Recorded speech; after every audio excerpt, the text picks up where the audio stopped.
Episode 78. Genesis of the Daleks. A 6-part episode.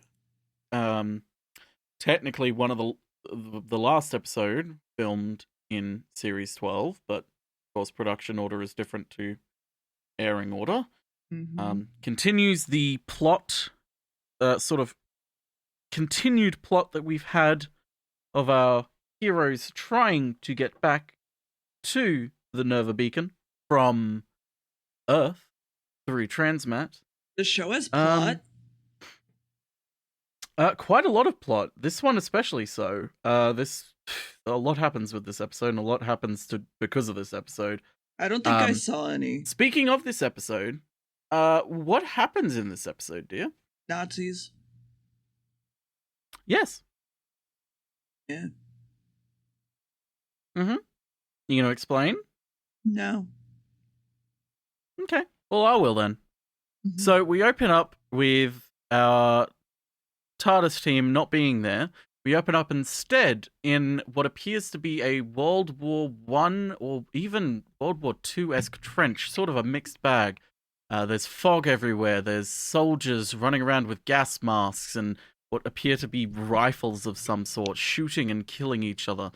And we fade into the fog once more to cut to the Doctor by himself in the fog, sort of confused at where he is.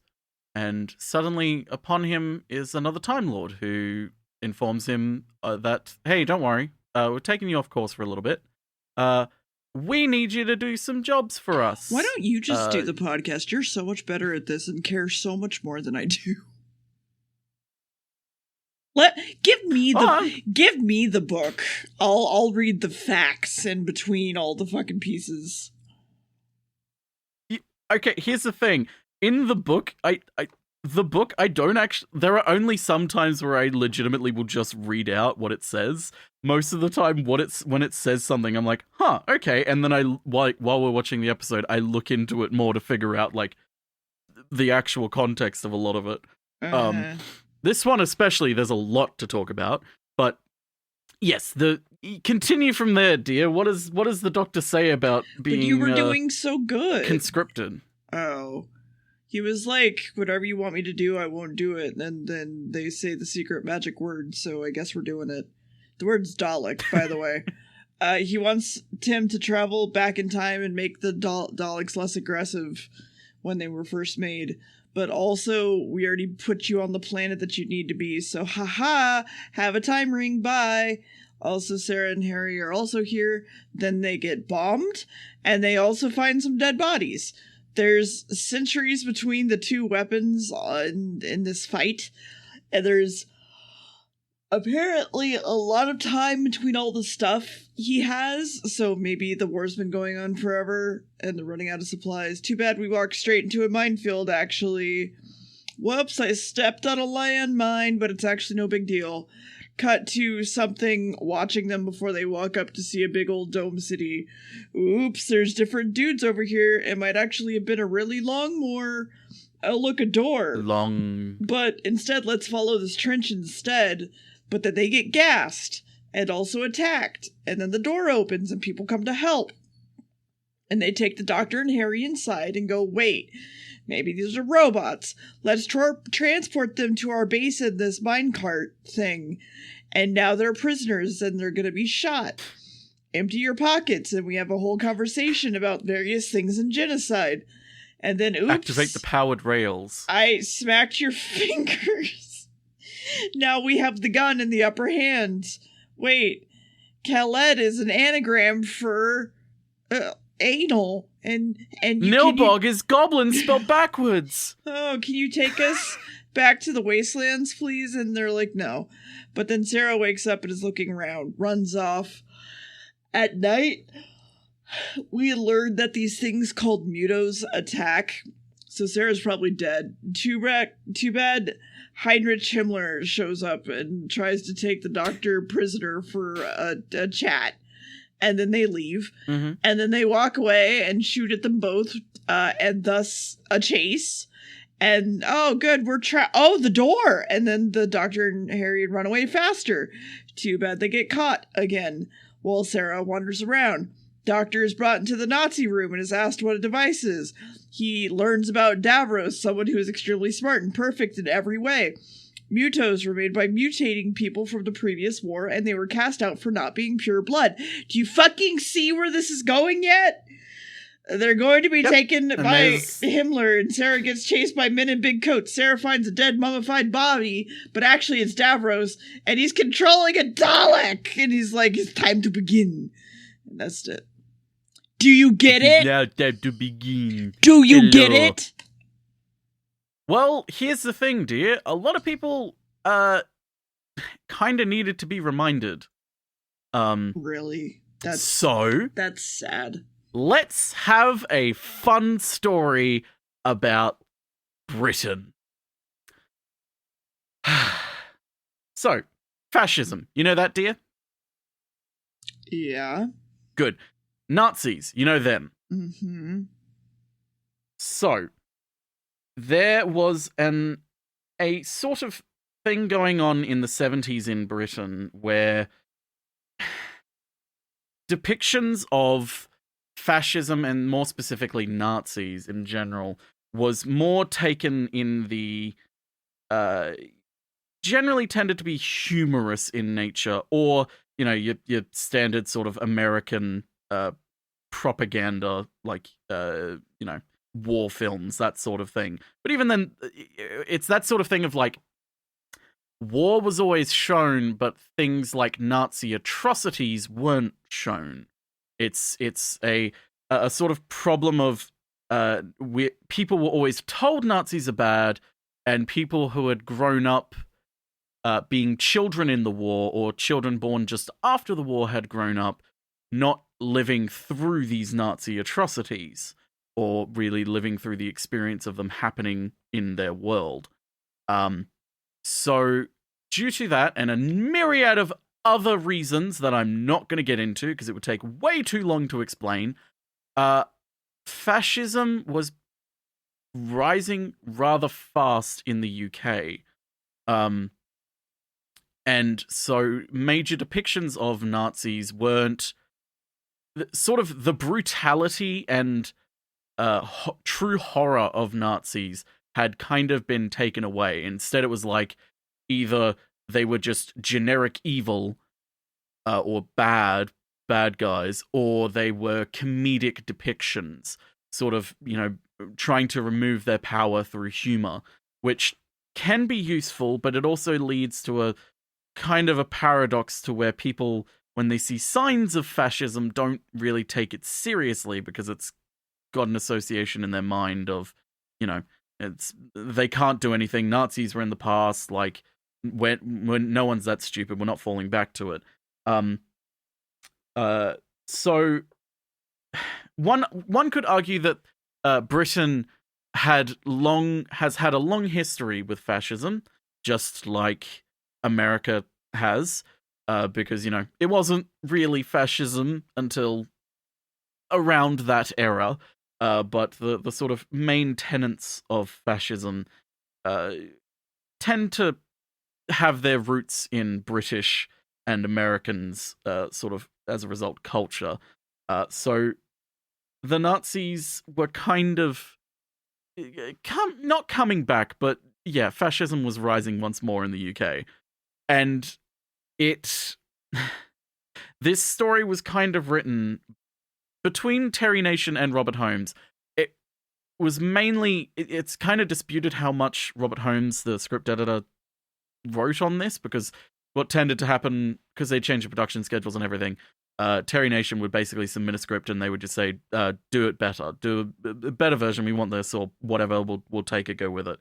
But because they changed it, Terry Nation had more time and more enthusiasm at sort of a fresh take on Doctor Who to go with. So he basically jumped with this story that was inspired by a few other things. But the one thing that they wanted to do, Robert Holmes and Philip Hinchcliffe, who is the new producer, remember, was that they wanted to bring back terror of the Daleks and remind people sort of the brutality of an ideology like this.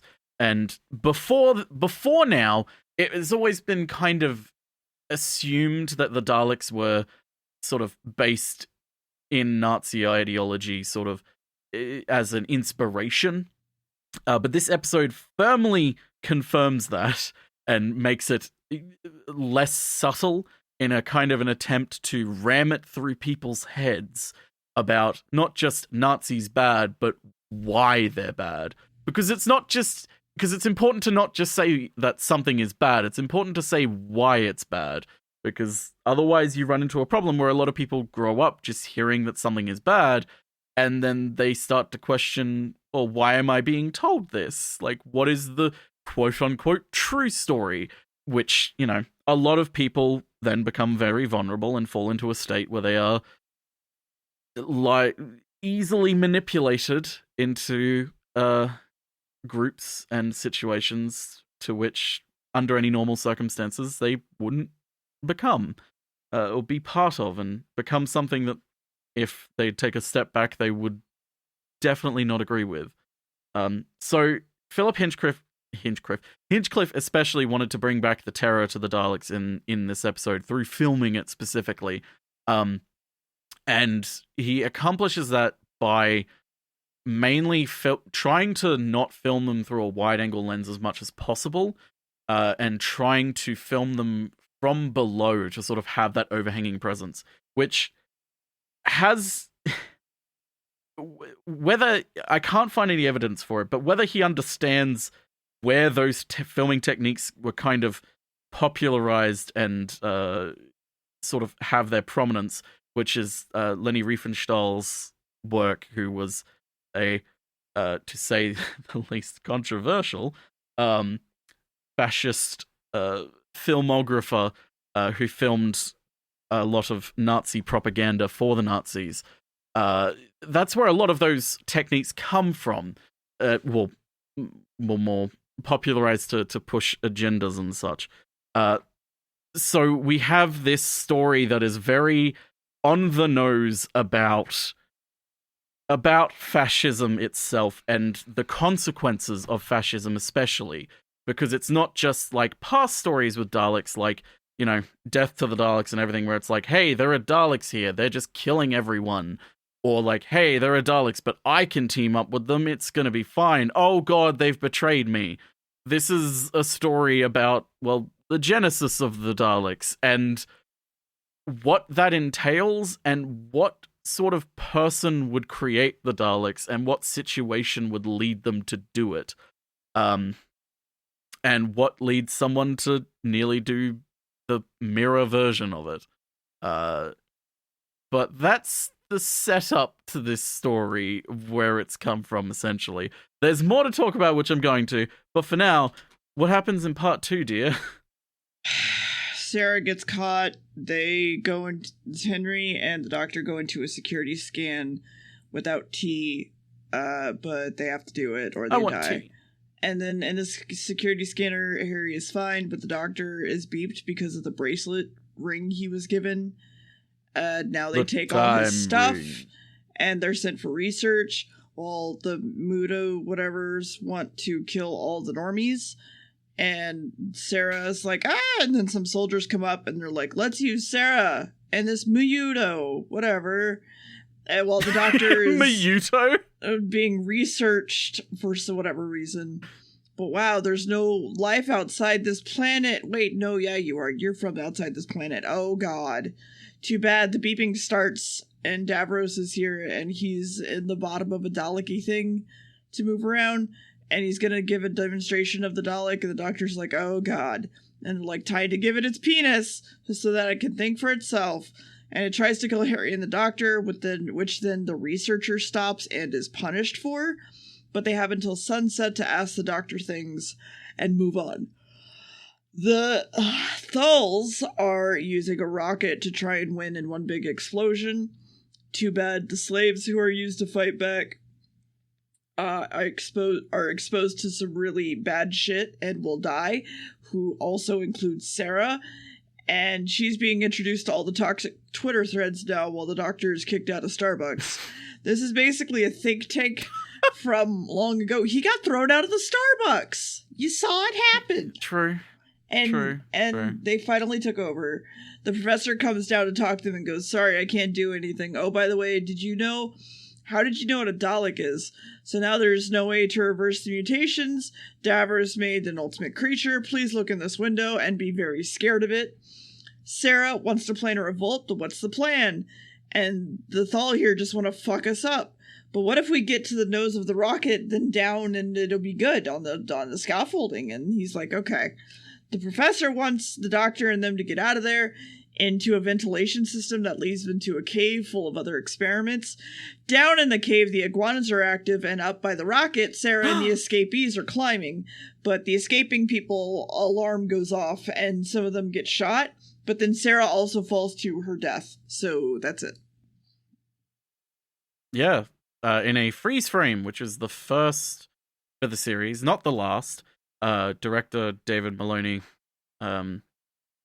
decided to restructure the episode for certain reasons, but it led to the cliffhanger now being Sarah falling, and they were like, well, there's not enough to actually make it a proper cliffhanger, so they just went, we'll use a freeze frame. They use a freeze frame again, but they don't tend to use it that much. They tend to want to use more moving video. So in the conversation that the Doctor and the Time Lord have, the specific Time Lord, who is not named, but various extended universe sort of media have named them as someone different each time, or the same person but from a different circumstance. That person tells the Doctor that the Time Lords have predicted a possible time where the Daleks will be the supreme rulers of the universe, essentially, and there's nothing anyone can do about it. So they're sending the Doctor back in time to prevent this by any means necessary. Now, this is a pivotal moment in kind of Doctor Who history, because they took their iron crosses off. Well, I'll get to that in a second. But this moment in which the Doctor goes back here is considered the quote first strike of what is now colloquially known as the Time War, which anyone who's watched the new series from 2005 onwards would know about. And that is intentional, because Russell T Davies in the new series, the showrunner of the first few series of the revival, very much commented on a behind-the-scenes confidential that the origins of the Time War date back to this story specifically, and that the Time Lord struck first.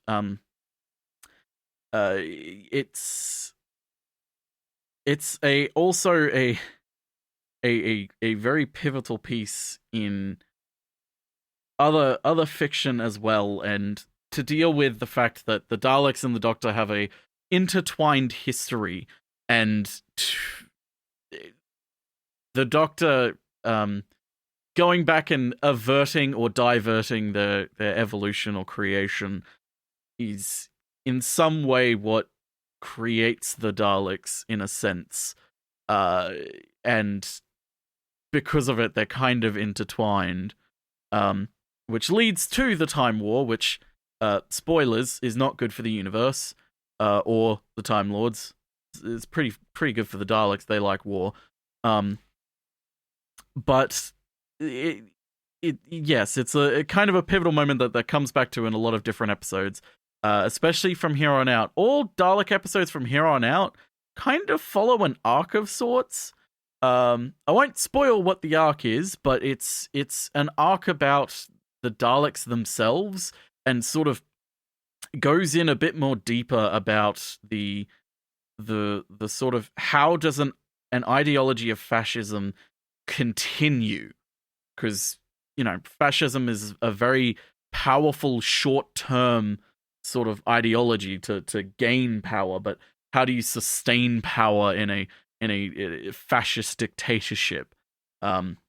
Or as or as sort of the Daleks are put, because it less becomes a sort of fascist dictatorship because there's no real dictator of the Daleks.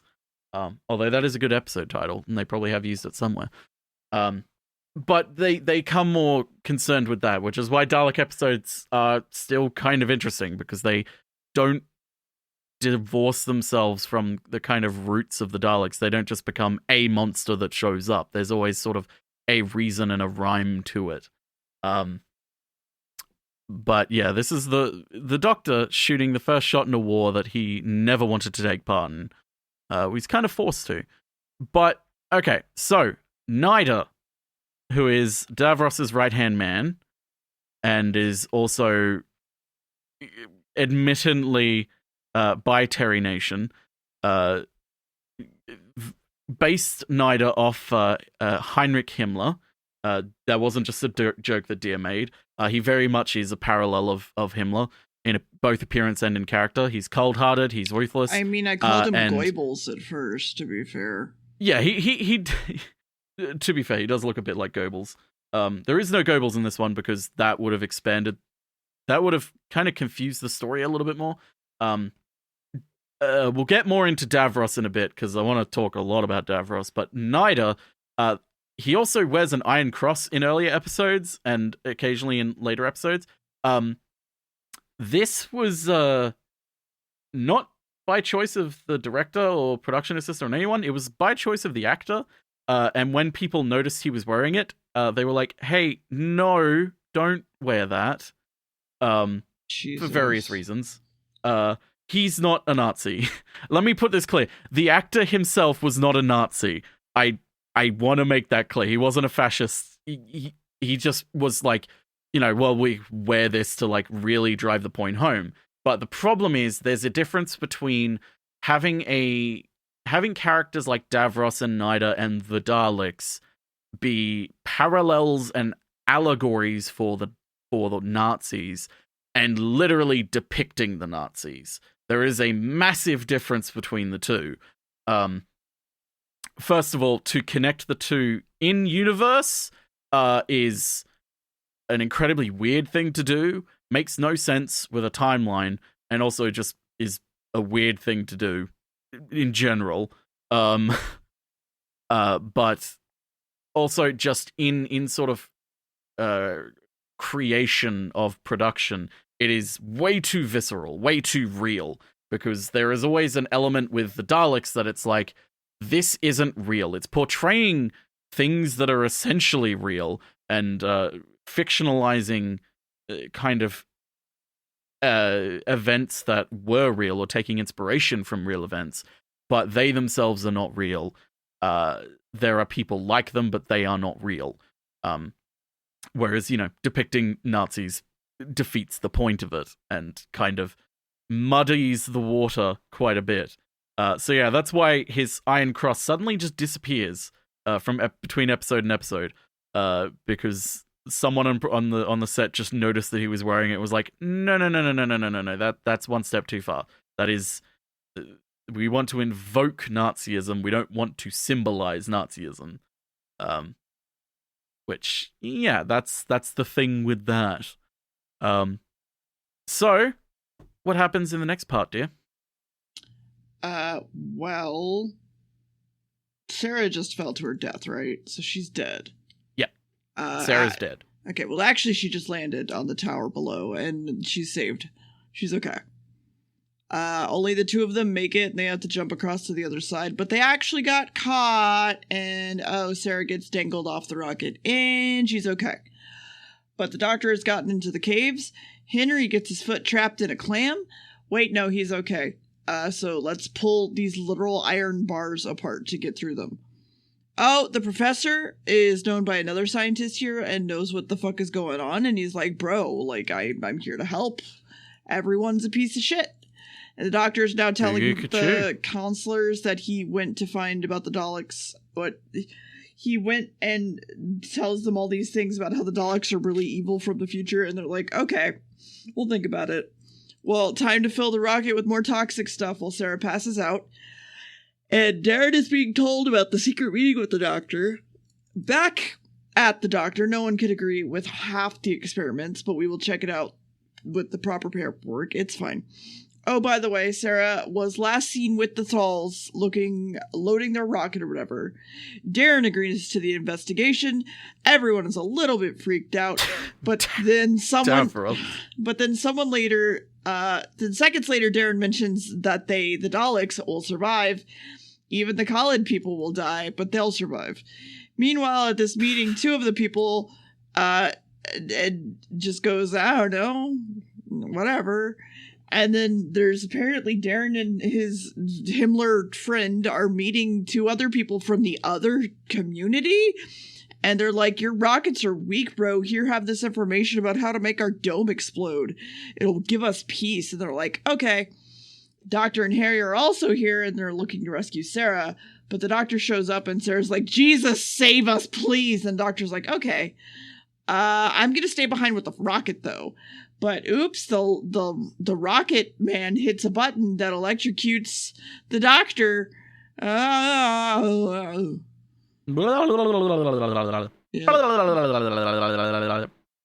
Yep. So, like I said earlier, this episode very much is incredibly brutal. Lots of violence, which, yes, they got letters about. A lot of on-screen violence and on-screen deaths as well. No blood, of course, because blood makes things too real. But a lot of on-screen violence. And it's kind of because Philip Hinchcliffe and Robert Holmes wanted to add more of a terrifying element to Doctor Who. Which is why this is kind of a middle ground with how Dalek episodes go from here on out.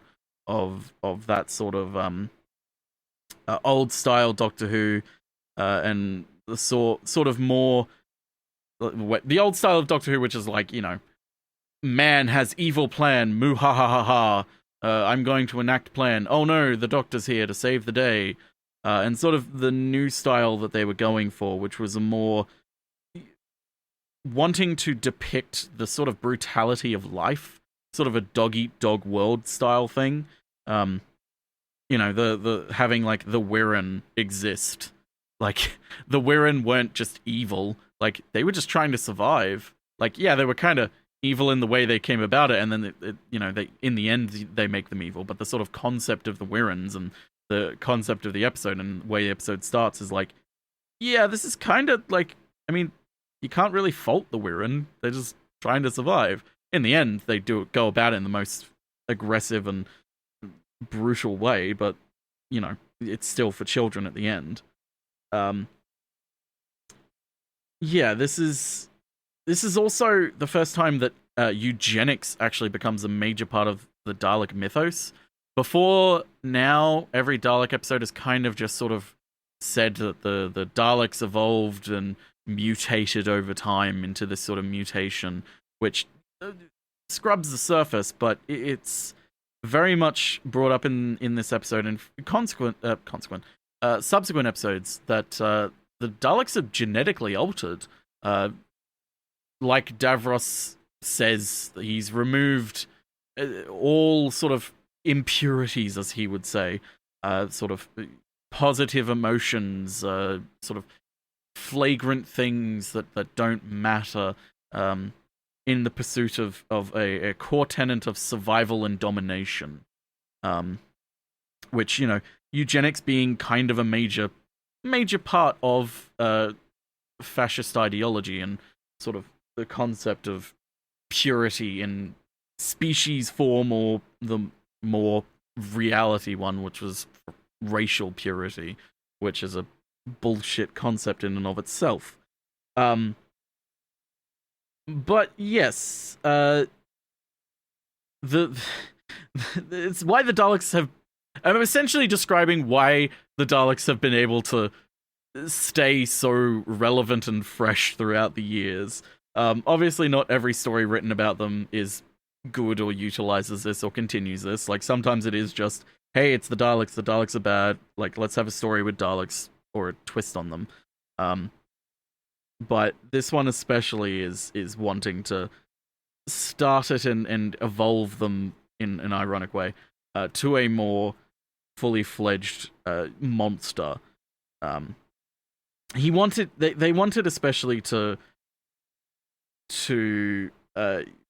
depict how that someone could be, like, how someone living in this society, like living in a society where the Khalids are developing the Daleks and Davros is, you know, rising in power essentially and clamoring for power, which reminds you of a certain someone. How the people living in that society and working around them could be blamed for. Oh, apparently I'm getting a call. No, I'm not.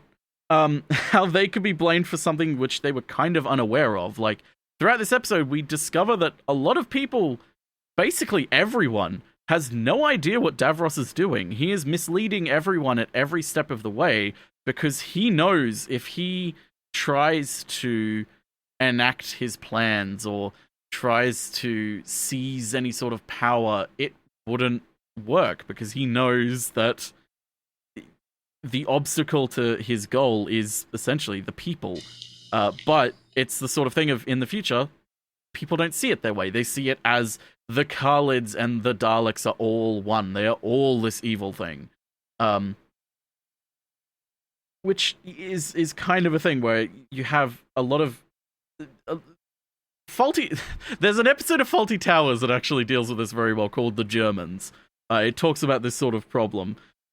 Is a good dissection of it. But yeah, fascist eugenicist ideology was creeping back into the UK, so they were wanting to make it more brutal. And Terry Nation had some things to say, as it were. Here, as a lighter note, the man who played Davros, Michael Wisher? Yeah, Michael Wisher. He, when they were in rehearsals, when they were in rehearsals for this, he would wear a paper bag on his head to sort of simulate the, not for everyone else, mainly for him, so he could get used to the kind of claustrophobic makeup and everything that he would have to wear. He only had 2 small slits in his eyes so he could see, and also 2 holes in the top of the bag because he was a prolific smoker. So, as they're rehearsing, you just see this man sitting down with a paper bag on his head and some smoke popping out the top. Mm-hmm.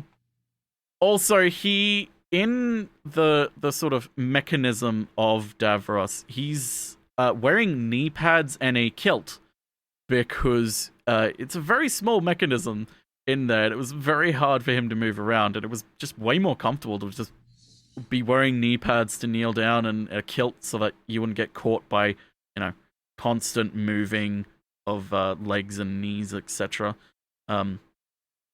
But yeah, I like to just imagine this man sort of rehearsing with smoke coming out of his head. What happened in the next part, dear? Well, it looks like the rocket's gonna launch regardless, and everyone is now watching the dome explode and the rocket launch. And he sent Henry and Sarah to the dome as well, so I guess they're dead. Time to avenge all the dead people by using the Daleks in order to murder everyone, also the professor. Meanwhile, in the city, everyone is cheering the deaths of millions, and the doctor tells a girl about the Daleks and learns about David's plan about helping the dome. Oops, here you go. It's the new genetics for the Daleks. They won't feel emotions and shit. Cut to a Dalek murdering everyone in the other city without question. The doctor hides with a girl from earlier and they sneak out. They then need to plan something and save the people, and the doctor gets attacked by mutos before Harry and Sarah save him. Back with the scientists, they're having a problem and with the thought circuits, and they whisper yell to each other about their resistance together. The doctor and the mutos are talking about the resistance with the thralls. Himmler has come down and is ready to betray David, but also let's go to the lower level before we do that. There's more clams down here, and the crew, they all scream and run a lot. Back to Himmler talking to that one dude, and Himmler's like, okay, how can we help? And then he fucking backstabs him, because of course, and everyone's gonna get killed now. They're going to remove all his emotions instead, actually, though. So put him in the prison with the other scientists just so he can finish the project.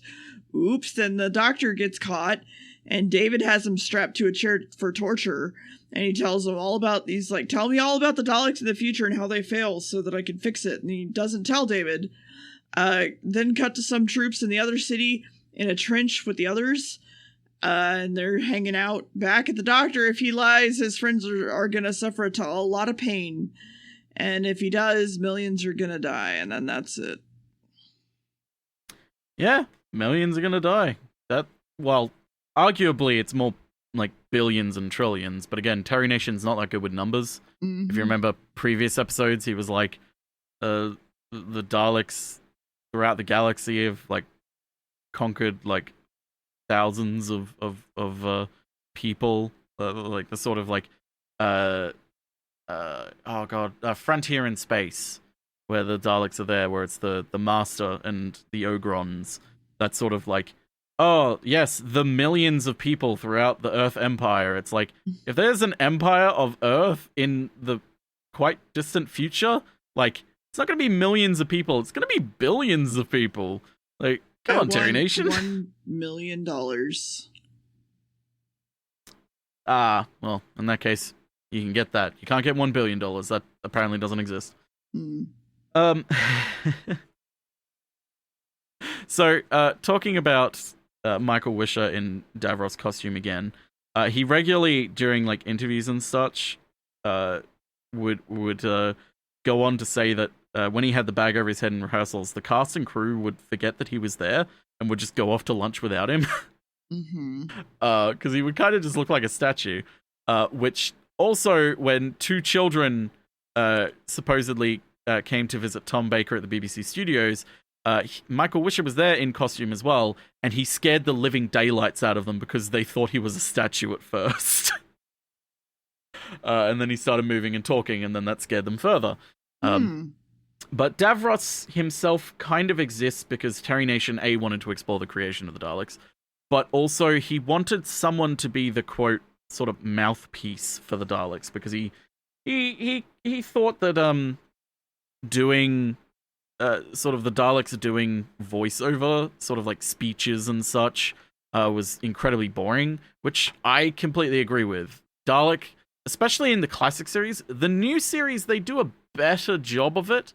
But in the classic series, especially, when they give Dalek speeches to like have arguments with people, it's like, this is really grating, and you can't really get much emotion out of what they're saying, which you're kind of meant to still. Like, they're not emotionless. They're not like the Cybermen are meant to be, even though they're not, especially in the 80s, Jesus Christ. But it's very grating to hear a Dalek drone on and on very slowly about something going on. Like, it's much better to have someone basically be their spokesperson. And Davros is great. He is a great character.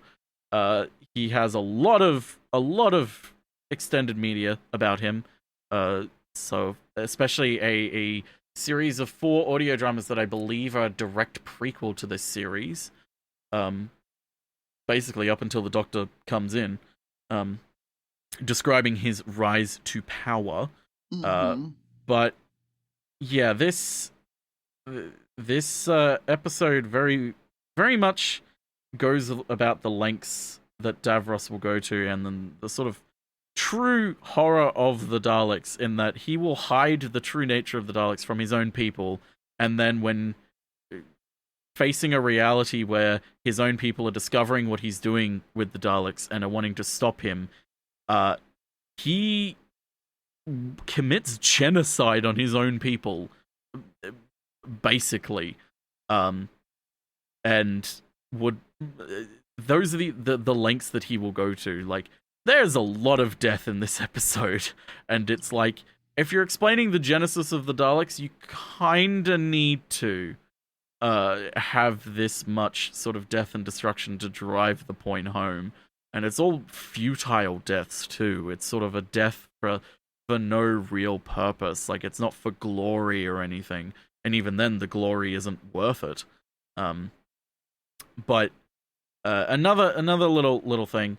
Elizabeth Sladen, Sarah Jane Smith, in the stunt where she was falling from the scaffolding in part 2, the freeze frame, as we all remember, the director discovered that she would be falling from 8 feet, but Elizabeth Sladen had been falling 10 feet in rehearsals, because, 10 feet would have been enough time for them to do the proper, not freeze frame, proper,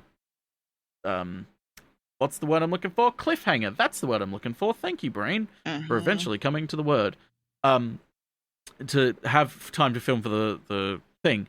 But unfortunately, it was only 8 feet that they could do. So they went, oh, shit, we don't have enough time to, like, have it go past. Like, she'll go past so quickly in the camera that we won't be able to see it. So we'll have to freeze. That's mainly why it's a freeze frame.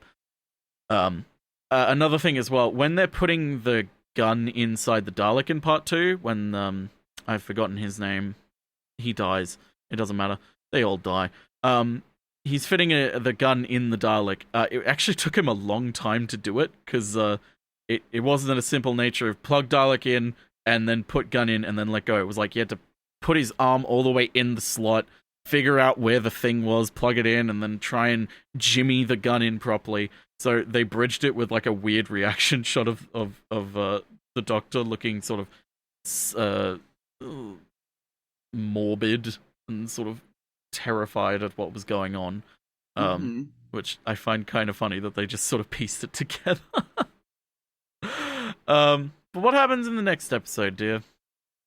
Well, the Doctor agrees to tell them everything, and Sarah and Henry are shoved into a cell after he tells them everything, and that one Revolution boy is in here with emotions still, so that's something. A scientist comes up to talk to the prisoners and is stopped by the guard before he pulls out a stick and he beats him up. Da Vinci is excited about the Daleks, and the Doctor is like, would you download a car, bro? And he's like, well, yes, of course.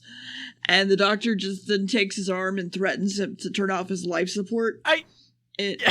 What's up? Would you download a car, bro? He literally... That is not what he said. Yeah. In any capacity. No. He was just... He was talking... He basically went to Davros and was like, okay, say theoretically you have an organism, a bacteria that will wipe out all life on Earth and will be the only life left. What, would you set that bacteria free? And Davros sort of, you get an insight into Davros more and more of, like, he revels in it. He would actually be incredibly excited to have such power within his hands, to be able to just slightly put pressure on his thumb, and then suddenly that's it, the end of everything. All that's left is this one microorganism. And the Doctor goes, oh, okay, so I need to stop you then. There's no really convincing you. You are completely... not crazy, but, like, you are completely devoted to your cause. You know what that sounds like? That sounds like he would download a car. No, it's not that. No, I just. Okay, it's more like the. Would you download a car, or would you rather watch? Would you rather watch the ad that's like, you wouldn't download a car, or would you watch the comedic sketch from the IT crowd where it's like, you wouldn't download a car, and then the FBI shoots the girl in the back in the head as she's downloading a car? What would you rather? Like, it's more like that if you want to go with the download a car analogy. Even then, it's still clunky. No, it's the exact same. Keep going. I'm surprised you're not laughing at the Da Vinci thing, but anyway. Oh, I was laughing at Da Vinci. I've given up with that. At least Da Vinci is kind of close to Davros, so anyone listening is not going to get incredibly confused when you say, and then Derek did this, and people go like, who's Derek? Do you mean Davros? It's fine. Anyway, he Keep going. He makes it an order for the Daleks to kill, to stop all production, whatever. And then the doctor's like, okay. And then Himmler comes in and pokes the doctor to sleep. And he's like, don't obey that order. No. And then the Daleks are commanded to return to the bunker. And those people in the trench are still hanging out. The doctor is put in prison cell, but Henry is the guard. So the revolution is starting, and he's ready for them. So it's not like they're going to die. Right? The resistance is winning, though. So let's just finish it. And Himmler goes to talk to Da Vinci, and he just keeps pushing some buttons. And he's like, is it time to surrender? And they're like, yeah, okay. But this is a double cross on them again, so let's go surrender. And he's like, okay. And then the doctor is running around and has found some explosives. So he's like, I'm going to kill the entire incubation room. Meanwhile, at the giving up speech, Da Vinci is like, no, please, not anything but democracy. And the doctor is ready to set the charges inside the baby Dalek room. And Da Vinci has decided to agree to the democracy, but something is still weird. And then Sarah's like, the doctor's taking a long time. And then he comes through the door and he's got like octopus Daleks like wrapped around him. And then, yeah.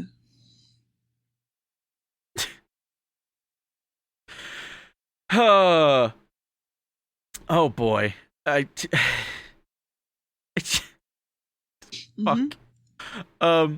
So let's talk about Davros. Da Vinci. Davros, if you haven't picked it up, David. Davros is very much a clear allusion to Joseph Mengele. Daniel. Who himself notoriously conducted horrific experiments on prisoners in concentration camps. Yeah. If you don't know about any of these real people we're talking about, I highly suggest read a history book. Please read a history book. Please read multiple history books. Please read a history book that is not American. Yeah, he very much is an allusion to that. He's a scientist by trade. There are various sort of audio adventures that bring up this sort of scientist nature of him, and have this constant struggle between the Doctor and Davros over ideology and over pervading, like, essentially the fact of, is all life precious? Like, here especially we have the Doctor kind of overtly state his disdain for militarization and sort of fascism as a total. So we're getting that more development of the Doctor as a moral figure, more so than previously he was. Like, throughout the third Doctor, we get that a bit here and there. It's slowly starting to develop, but the fourth Doctor is very much where it develops, to the point where we get the probably most famous scene from this episode. It's the one thing a lot of people remember, where I'm going to talk about it now anyway. The Doctor is holding the two wires to blow up the incubation chamber and essentially commit genocide, kill the Daleks, in their embryonic form, so they can't be manufactured into what they are. And he hesitates before connecting the wires to make the explosion happen, because he has this moral quandary of, if I do this and I kill the Daleks, like, a lot of history is rewritten, a lot of history changes, a lot of things that have happened will never have happened, a lot of bad things that have happened wouldn't have happened, but a lot of good things that would have happened also wouldn't have happened. And it's a case of, who's to say, like, it shouldn't be up to a single person. No one person, no anyone should have such power to change things on such a level. And to do so would essentially make him the exact same as Davros, having this power to create something that changes the universe. And so he ultimately decides that he can't do it. Mainly because he's told that, hey, actually, we win. Davros is giving in to our demands, and he just goes, thank God I don't have to commit genocide. But it is this incredibly moral quandary, and to the point where he turns to Sarah Jane and essentially says, if someone points out a child to you and tells you that that person grows up to be essentially Hitler in everything but name, could you kill that child? And a lot of people would say, yeah, of course, but it's like, can you actually? If you could change for a your lot fate. If you could change your fate, would you?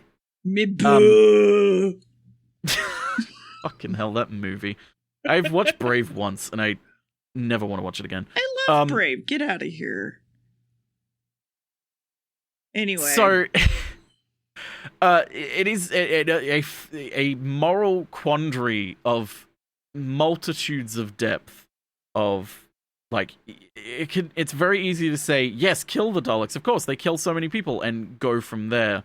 But as the Doctor points out, and other stories very much point out, the Daleks are so intertwined with history and so many atrocities and so many things happening because of the Daleks. It's a point of, to suddenly remove them irrevocably changes a timeline to be something completely different, and it becomes a question of who's to say which timeline is ultimately better for the majority. And it becomes a point of, well, what are you judging all of this by? And it's a moral debate. And it's like, you don't really expect something like this from Doctor Who, to have the Doctor sort of pause before committing such violence. Like, in the past, the Doctor would have just killed them, and that would have been it. And they would have had, like, some sort of thing about, oh, we killed them all, but some survived, but it's okay. But it's like, no. They are fully going, like, if he does this, this is genocide. This is all of them. And it is a incredibly powerful point, and is what elevates this episode and this season and this era of Doctor Who to be a lot more interesting than people tend to realize, because it does generate that sort of aura around the Doctor of not moral authority, but sort of a moral guidance and a point of, like, questioning morality of its audience, not just sort of providing some sort of popcorn entertainment, but sort of positing to the audience, like, hey, would you do this? Is it right to do this? Is it actually right to do this? Which, you know, in the 70s and such is a big change from the 60s era of Doctor Who. But there's still one more part to talk about. There is. What happens in it, dear? Well, they have gotten them off of the Doctor, and he contemplates killing the Daleks. Blah blah blah, and then the Revolution dude comes up and goes, "Hey, there's a meeting. Will you come?" And they're like, "Sure," and they just leave. Cut to everyone arguing about genetic mutation and how someone must always dominate others. I like being the bottom personally. I don't know about you. Sometimes I like to switch. While the Doctor and Sarah and then sneak all of their stuff back into the Doctor's pockets, Dylan goes, "Hey, look, there's a self-destruct button right here. You can press it if you want." Sarah finds the time ring, and they're like, "Good, that's something." And then, oh, the Daleks are also here and are ready to shoot everybody. And then the Trench Boys are hanging out with some C4 in the bunker, and they're like, "We don't even have the time to wait for them. We need to blow this place up." And Dylan asks people to not betray him, and Himmler walks away to go do something. Too bad he gets cornered by the crew and attacked, and they drop the time ring. And then Himmler tells them where the tape recorder is. Everyone walks that way. They get it. The Muto that saved Sarah is running around the halls while Daleks drive around. They basically destroy the tape recorder with Dalek penis, and Himmler runs away, locking them in the room. So the Doctor decides to leave it to them and use the time ring to say, "Oh no, we dropped it." But the Doctor's screwdriver won't even open the door. So they glance at the camera that's viewing the conversation with everybody, and all the Daleks are here, and they have gotten into the room now, and they just kill everyone. And then the Doctor decides to just blow up the incubation room, because fuck it. And the room and Sarah and Harry walk off with the ring, or are sent off with the ring. Himmler tells Dylan that they escaped, and the Daleks go after them. Bombs are also ready to detonate, but everyone is out but the Doctor, who is being lasered in a corner while being stopped from blowing stuff up. So the Dalek is just rolling over the wires now, triggers the connection, blows it up. So I guess the Daleks are fucking dead now. Looks like the automatic Dalek building line has started. And fucking Dylan is like, what the fuck? I didn't do that. You nearly said his real name. Okay. And he's like, what the fuck? And they're like, oh, the Daleks started this. We're doing this. And they're like, no, you listen to me. And they're like, no, we fucking don't. What the fuck? And then he gets murdered. The Doctor makes a break for it, gets out in time, and the C4 goes off. And then the Daleks are going to be delayed by like 1,000 years or something. And they murder everybody in that room before we cut away to an even happier moment where everybody's like, thanks, okay, bye, let's leave with the time ring by spinning in place, hee hee. That's it.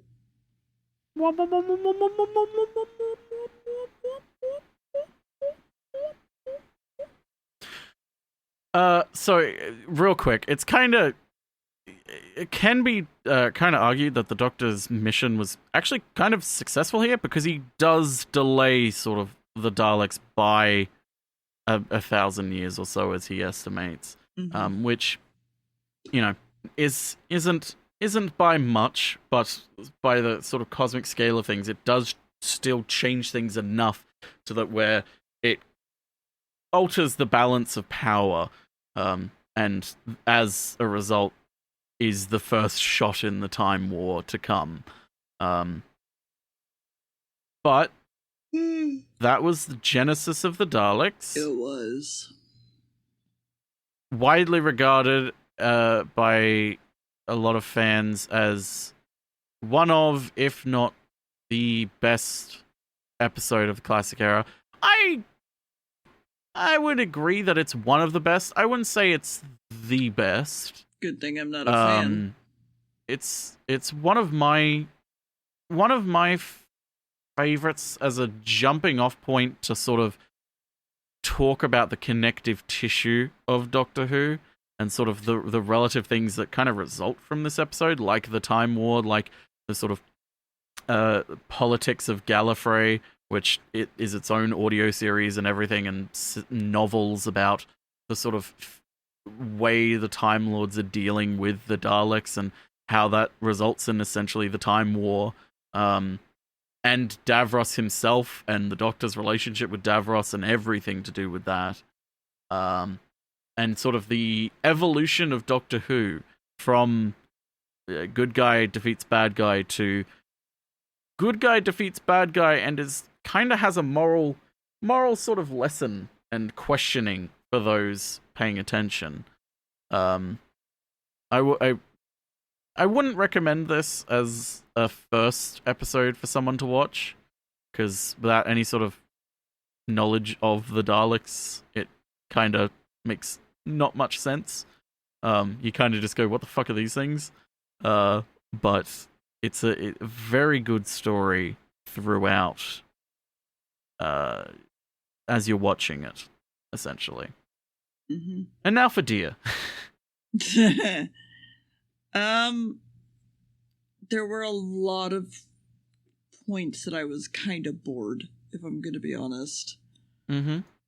There are good parts in this. Let me be very clear about that. There are very good parts in this that are like, yeah, cool. I'm glad that was in a Doctor Who episode. I'm surprised they did that. Like, all good for them.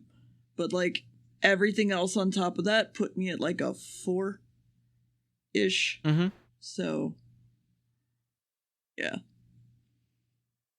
So far, I believe the average for this season is around about essentially a 4 or 4.25 if you want to go into decimals. next episode, the finale of this season, even though it wasn't originally meant to be, Revenge of the Cybermen. There's Daleks in that one. You know, at least there's not Ice Warriors, I guess. No, actually, now that you've brought up Ice Warriors, I will tell you real quick. You know that sort of, no, it's really interesting. You know the thing that we called an iguana? That sort of slugged past in the cave in one of the episodes? Yeah. That actually was made out of the broken carapace of an Ice Warrior costume. Because it was completely broken, and they were like, oh, it looks good as, like, scales. So that's... Technically, there were Ice Warriors in this episode, and Dia didn't even notice. Hey, this episode's like... Don't worry, the Ice Warriors... now. They're never coming back. Good. They never come back. Good. Those costumes were impossible for them to work with, and they just didn't really have any interesting episodes to think of with them. But yeah, Revenge of the Cybermen is next. Anything else you want to add, Dia, before we go bye-bye? I need to shit. Okay, Dia needs to shit. If anyone knows where Dia can shit, or if anyone is volunteering their hands for Dia to shit into, please shit. Tweet Dia in Barry's room. DiaBits_ on Twitter. Yes, you can. I made it. You can. Can I? Yeah, I made it a long time ago that you could. Oh, hell yeah. Cool. Tweet at DiaBits_ on Twitter and tell Dia that they can poop in your hands. Thank you and good night.